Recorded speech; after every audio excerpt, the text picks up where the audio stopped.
Você já parou para pensar como que a IA está afetando o nosso modo de viver nos dias atuais? Provavelmente sim, mas eu gostaria de falar alguns pontos que eu considero importantes a respeito da IA como substitutiva dos profissionais de saúde mental, como substitutiva do processo criativo e como a gente usa ela para direcionamentos e conselhos. Olá, eu sou a Gabriela, sou psicóloga e eu gostaria de refletir um pouquinho mais com vocês a respeito de como a inteligência artificial está afetando o nosso cérebro atualmente.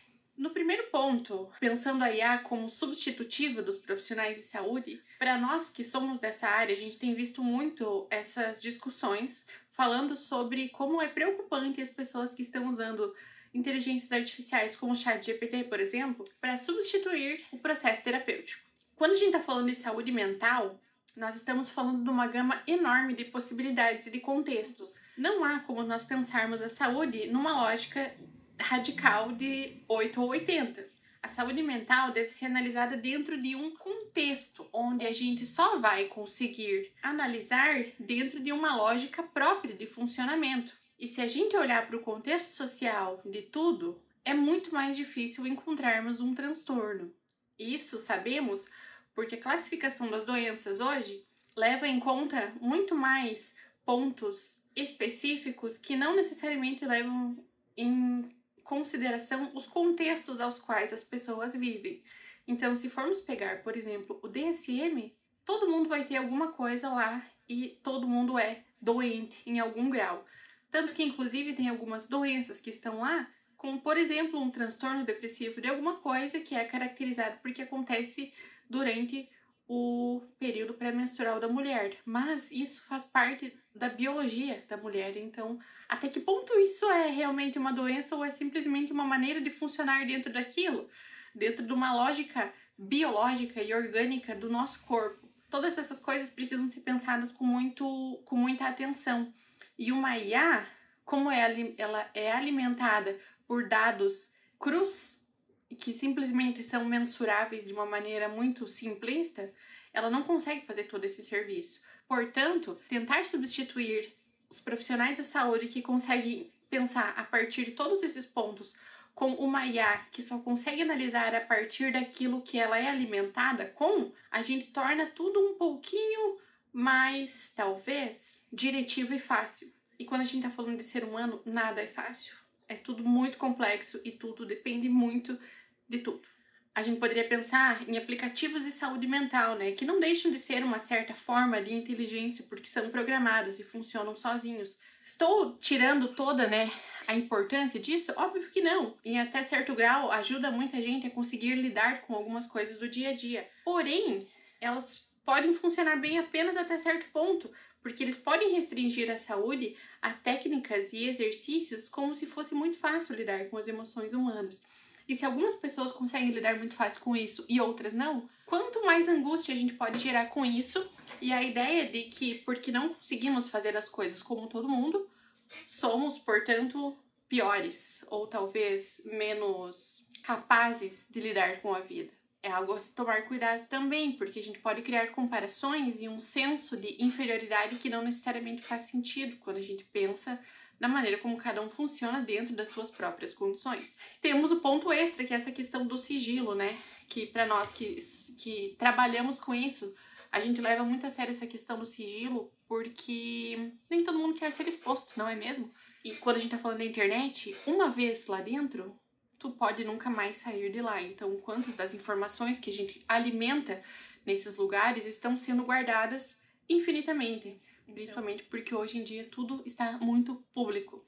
Algumas pessoas não dão bola para isso, mas enfim, são coisas que diferenciam uma coisa da outra. E quando as pessoas usam a IA para conselhos e direcionamentos, pode ser talvez uma forma de evitarmos a angústia de ter que decidir e se responsabilizar pelas nossas atitudes. Para quem é um pouco mais familiarizado com o processo terapêutico, compreende que o papel de um psicólogo não é aconselhar e não é dar respostas prontas ou indicativos, do que fulano de tal tem que fazer numa situação X. Até porque se eu estou falando pro outro o que ele deveria fazer, Eu não necessariamente estou considerando o que a pessoa gostaria de fazer, mas o que pra mim é certo fazer. E se é certo pra mim, não quer dizer que é certo pro outro. Tirem da cabeça de vocês essa ideia de que psicólogo dá conselho, de que psicólogo sabe o que tá fazendo da vida, porque não é necessariamente. Somos apenas outros seres humanos.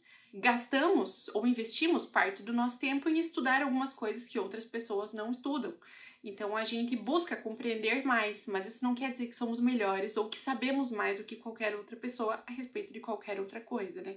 E eu falo isso partindo do pressuposto da ideia do existencialismo também, né? Que é algo que faz muito sentido para mim e que eu percebo que atualmente nós estamos perdendo a falta de habilidade de lidar com emoções humanas, que fazem parte do processo de estar vivo, como por exemplo isso da angústia. Não é gostoso estar angustiado, não é gostoso sentir angústia, mas essa é uma parte crucial e talvez fundamental da existência humana. Então, estaremos em contato com a angústia em algum momento, não há como se livrar dela, porque ela é constitutiva de ser humano. E quando a gente entra nessa ideia de que de alguma forma iremos evitá-la, talvez só estamos tentando evitar de olhar para ela, mas não quer dizer que a gente não tenha que lidar com isso de uma outra maneira. E seria muito mais fácil se as pessoas nos dissessem o que nós deveríamos fazer, porque daí se der errado, a culpa é delas, que falaram pra gente fazer aquilo. Não é culpa nossa que seguiu o que ela disse. Entende a diferença? E são coisas que, pra quem curte o existencialismo, pensa muito a respeito, né? Dessa questão da responsabilização pelas próprias atitudes. Mas aí nós voltamos naquela questão primeira do contexto. Existem coisas que a gente consegue fazer, mas tem outras coisas que estão para além do nosso alcance. Então, quando a gente está lidando com situações de vulnerabilidade, de privilégios também, né? Quanto que a autorresponsabilização também traz um sentimento de culpa ou de inferiorização maior. Tipo aqueles coach que falam, né? Se você não tem ônibus, seja seu próprio ônibus. Mas, tipo assim, tem pessoas que não têm uma mesma condição do que outras de fazerem algumas coisas acontecer. Então, até que ponto... É importante a gente pensar nisso também, porque nem sempre é só sobre o que a gente quer ou o que a gente está disposto a fazer. Tem questões do contexto que também precisam ser analisadas, e é por isso que a gente pensa muito, né, e debate muito e questiona muito essa questão de como o mundo funciona e tenta lutar para que as coisas sejam um pouco mais igualadas em algum aspecto, para que todos tenhamos as mesmas possibilidades dentro daquilo que é possível.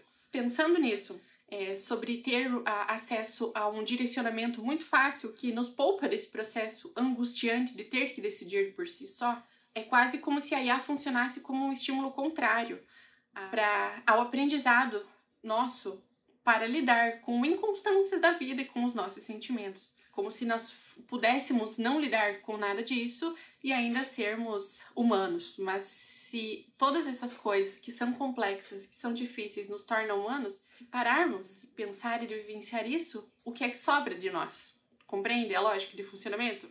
E aí, às vezes, eu vejo algumas pessoas conversando com a IA ou com seus bots como se fossem namorados virtuais. E aí, isso me faz pensar nos processos relacionados a uma certa carência emocional que é muito fácil de suprir. Porque se você conversa com algo que não é real, tu também não lida com problemas reais. Porque tudo é um conto de fadas. E aí isso me faz pensar no filme Her, com o Joaquin Phoenix, se não me engano. Vocês já devem ter visto. Se não viram, fica a dica que é muito massa, porque ele se apaixona por uma IA que tem a voz da Scarlett Johansson. You have several thousand emails regarding LA Weekly, but it looks like you haven't worked there in many years. Oh, yeah. I think I was just saving those because... Será que a gente pode se apaixonar realmente por uma inteligência virtual? E para onde isso nos leva? E agora, por último, mas não menos importante, acho legal nós pensarmos na IA como uma substitutiva do processo criativo, porque pensar exige tempo e exige esforço. E eu tô falando do processo criativo não só no processo de criar uma arte, de pintar um quadro, mas de realmente pensar a respeito das coisas, resolver problemas, resumir textos, redigir redações, 1 milhão de outras coisas que exige da nossa criatividade. A gente vive numa era onde tudo precisa ser extremamente rápido e a gente está acostumado com isso. Pensa comigo, quantos anos atrás que nós mandávamos uma carta para outro continente e nós demorávamos meses para conseguir receber essa resposta e ter essa conexão acontecendo de fato, né? Essa comunicação acontecendo de fato. Hoje em dia, se você manda uma mensagem e a pessoa não responde em 2 minutos, tu fica puto porque tu não sabe mais lidar com esse intervalo de tempo onde nada acontece. Então tudo é muito imediato e isso traz um certo problema também, porque a gente não sabe mais esperar. A gente fica puto quando o vídeo não carrega, a gente fica puto quando alguém não responde rápido aquilo que tu perguntou, a gente fica puto se tu tem que parar e ler um texto e fazer um esforço para entendê-lo, porque você pode pedir para o ChatGPT resumir X artigo e fazer uma redação com base nos nos pontos mais importantes. Então, ela pode agilizar o processo em muitos aspectos, mas ela deixa tudo muito mais superficial e nos poupa de viver as experiências de estar vivo e de lidar com tudo aquilo que faz parte do existir humano, que é o sofrimento, que é o tédio, que é a angústia. E aí isso me faz pensar novamente na sociedade do cansaço, do Byung-Chul Han, né? Porque eu já falei do primeiro capítulo dele aqui num outro vídeo, vou deixar linkado aqui em algum momento. Vou deixar o link para a compra do livro também na descrição do vídeo, porque é um livro muito bom, um pouco complexo de entender, mas é bom. E é isso, cara. Tudo exige energia nossa, só que é isso que nos faz humanos. E isso me faz pensar numa outra questão, novamente, né? De que a IA tá facilitando tudo isso, mas está contribuindo para deixar o nosso cérebro mais burro. E se nós formos pensar que, por exemplo, doenças como a demência, né, Alzheimer e doenças degenerativas do sistema nervoso, os neurônios morrem porque são pouco utilizados. E aí, qual que é a ideia para que a gente consiga, talvez, protelar esse funcionamento, né? Fazer teu cérebro funcionar, vai jogar baralho, vai fazer palavra cruzada, vai ler um livro, vai fazer teu cérebro pensar, porque se teu neurônio é utilizado, existe uma tendência dessas doenças degenerativas demorarem mais para piorar ou para acontecerem, ou enfim, né? Tu consegue deixar o processo mais lento. E aí, se a gente não usa o nosso cérebro dessa forma, o que é que vai acontecer com os nossos neurônios? Isso são coisas que eu penso, né? Então, será que os nossos neurônios começarão a morrer por falta de uso? Mas aí, obviamente, né? Isso me faz pensar em como a própria educação vai precisar ser reestabelecida. Porque coisas básicas que nós estudávamos, por exemplo, na escola, talvez não sejam mais necessárias. Porque a IA vai fazer esse serviço. Então, talvez a educação comece a surgir a partir de algum momento, como a gente precisa aprender como usar a IA dentro das possibilidades dela. Então, talvez a gente não aprenda mais todas as coisas que nós aprendemos, mas nós vamos aprender como usar a IA a nosso favor.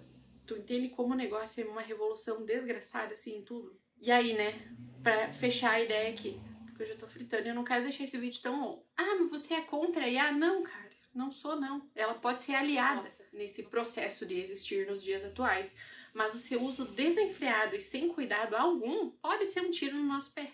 Ela não pode substituir o que nos torna humanos, né? A nossa capacidade de sentir, de viver o incômodo e principalmente de aprender com a impermanência. Se essa reflexão e esses pensamentos todos fizeram sentido para você, curta aí para ajudar, né, o nosso canal. Comenta aqui comigo o que é que tu pensa disso, como que você tem vivido essa era da tecnologia. E se quiser continuar essa conversa em outros momentos, você pode me seguir aqui, se inscrever no canal, né? Você pode me seguir nas redes sociais lá também, que eu vou deixar o arroba aqui na descrição do vídeo. E assistir os meus outros vídeos e falar comigo a respeito, porque eu sempre sou muito aberta a essas questões. Um beijo e até a próxima!